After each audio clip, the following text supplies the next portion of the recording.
Does your warm-up before you exercise or play a sport look like just swinging your arms around, doing a couple stretches, hitting a few warm-up sets, and then getting after it? If that's you, you might be missing something that could actually improve your performance and reduce injury risk. But does that mean that we have to devise a specific warm-up for every single task that we do?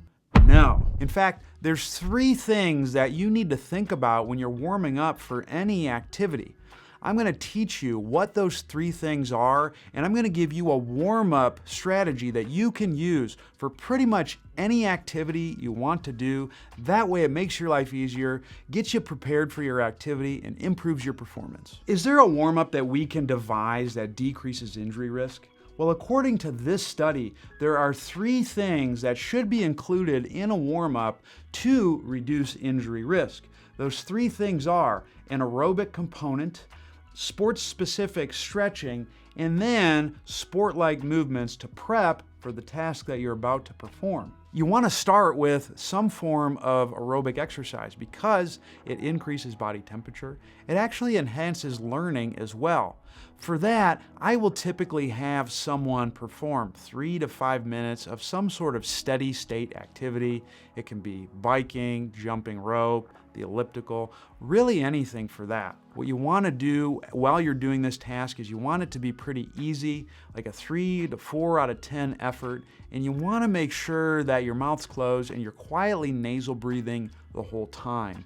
This is going to help improve oxygenation to a lot of the tissues, enhances the aerobic effect of the movement. Once you've done the aerobic component, you want to then perform sport-specific stretching. But here's the issue. Most sports and activities that we do involve our entire body. So how do we prep for that? I have a warm-up I'm going to show you right now that I give to a lot of my patients and clients that addresses pretty much every area you'd ever need to loosen up to prepare for an activity. The first move that I'll start you with is a side-lying same connect roll. With this, what you're going to do is you're going to lie on your side. You want the bottom arm to grip the top rib cage. Top elbow and knee are going to be holding a yoga block with the arm and the knee bent, like so. You're going to keep a straight line from your nose to your chest to your zipper. You're going to inhale, roll on your back, lie flat on your back. Make sure you're not diving the arm and the leg out. Exhale back to the start. You want to keep block pressure. As you do this, roll. You're going to perform 2 sets of 10 rolls per side. Make sure as you're doing it, you keep that line from your nose to your zipper. A lot of times people will screw it up by losing that line, or they'll move the arm and the leg. Next move that you're going to do is what I call the drunken turtle. This is a really good move for loosening up the back side of your body and improving squat depth. What you're going to do is you're going to grab your knees towards your chest. Make sure you aren't rounding down like this. You want to keep your chest parallel to the wall. From here, keeping the knees close, you're going to inhale silently through the nose, roll on your back, exhale, come on up, keeping the knees in nice and tight. A lot of people screw this one up by either crunching in the beginning, or they end up losing the knees to the chest contact as they come up. You want to really try to keep the knees in close to the body. Another error is as you're coming up, a lot of times people will jut the head forward to get up off of the ground. This, you want to keep the neck nice and relaxed as you're rolling up. You really want this to be generated from momentum. Do 2 rounds of 10 rolls with this move. The next move is the quadruped on elbows backwards crawl. With this move, if you do it right, you should feel a lot of abs, and it's really good for loosening up the hips. You're gonna get on your forearms with your hands touching. Eyes are gonna look up at the fingertips. You wanna silently breathe in through the nose. Exhale, push your elbows into the ground. You want your chest and your torso to come up slightly. You don't wanna reach all the way and take up all the slack. From here, what you're gonna do is you're gonna silently breathe in through your nose. Press one elbow down, press the opposite kneecap down. That's gonna cause your other kneecap and elbow to come up. Keep the foot and the hand flat. You're gonna slide back about 1 inch, back down. You want the steps to be really small. If you do really big steps, you won't feel abs, you'll be wondering, what am I doing? Wrong, that's what you're doing. Alternate sides.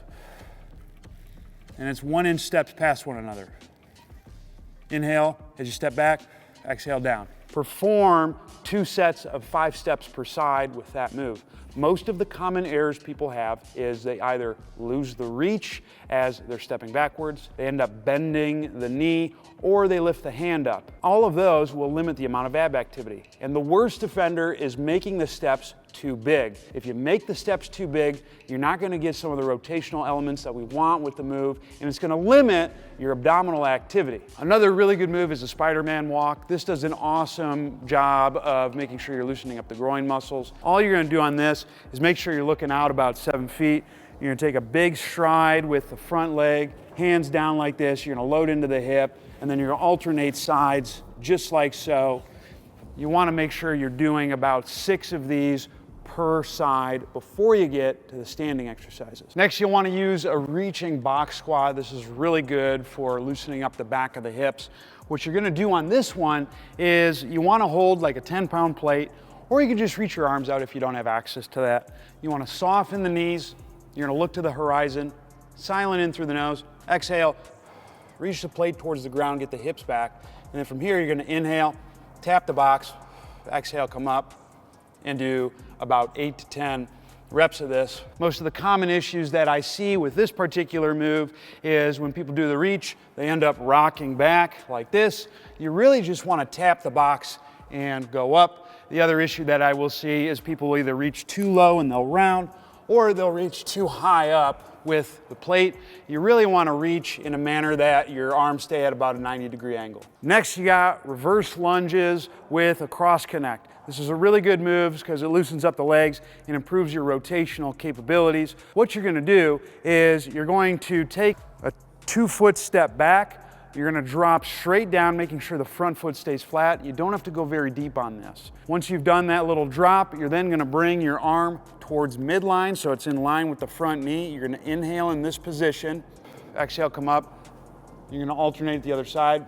Make sure you go slow and feel the legs as you do this. Most of the issues that you'll see with people they'll end up crunching down like this, or they take too large of a stride to get back into the position. You really don't need a big movement to get the range of motion changes with this.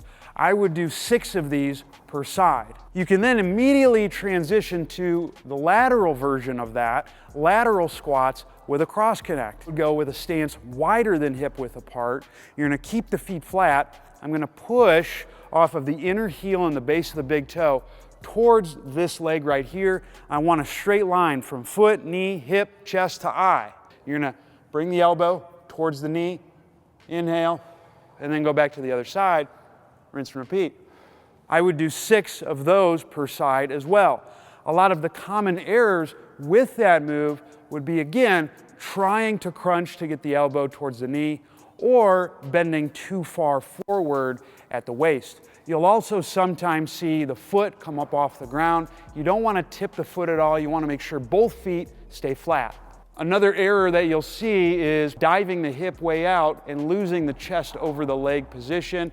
This doesn't really get you good access into the hip, so you want to make sure that you're pushing opposite foot and keeping the chest over the leg that you're loading into. And the last move that I like to do is a box agility drill. This is really just incorporating all of the range of motion gains at higher speeds so it can transition to more challenging moves. You're going to skip forward about 5 yards, then you're going to go into a lateral shuffle, and then you're going to backpedal for 5 yards, and then do a karaoke for 5 yards, and then go back the other direction, completing the sequence. The keys with this on the skip is you want to make sure that the arms are big, they're forward and upward as you're doing this. With the shuffle portion, you want to make sure that you're keeping the feet flat, but you're pushing off the inside heel and the base of the big toe. With the back pedal, you want to make sure you stay low and you got short, choppy steps. And then with the karaoke, you want to make sure that the arms and the legs are pretty relaxed as you complete the rotations.